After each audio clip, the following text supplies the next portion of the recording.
Boa tarde a todos. Pour cette fin d'année, destination le Brésil et les années 70 avec l'agent secret doublement récompensé au dernier festival de Cannes. Parabéns. Sacré meilleur réalisateur, le Brésilien Kleber Mendonça Filho n'est pas inconnu au Trianon. On attendait avec impatience son nouveau film de fiction après Bacurau, déjà notre coup de cœur à l'époque. Aujourd'hui, je vous emmène du côté du nord-est du Brésil pour Bacurau. Entre-temps, nous avons même eu l'honneur de le recevoir pour son documentaire Portrait fantôme.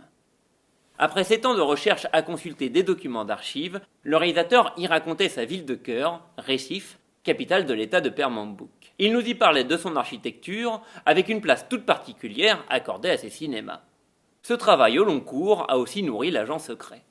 Mendonça avait envie de réaliser à la fois une sorte de thriller et un retour dans le passé, un film d'époque, pour la première fois de sa carrière. Avec l'enjeu de reconstituer 1977, la première année dont il se souvient réellement, alors qu'il avait 9 ans.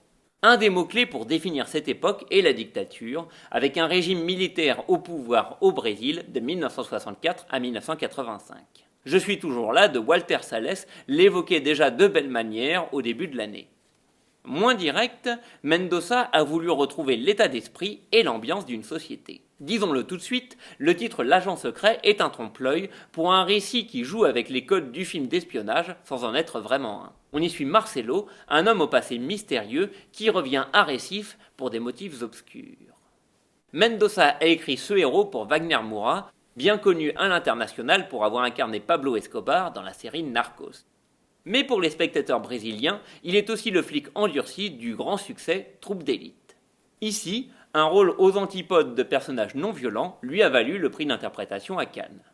Difficile de résumer cet agent secret foisonnant qui pioche dans toutes les formes de cinéma, du film historique au récit policier, en passant par le fantastique. Cette liberté et cette ambition nous ont séduits de bout en bout, de quoi clore l'année cinématographique en beauté. Et tout de suite, un petit aperçu du film, confidentiel cela va sans dire.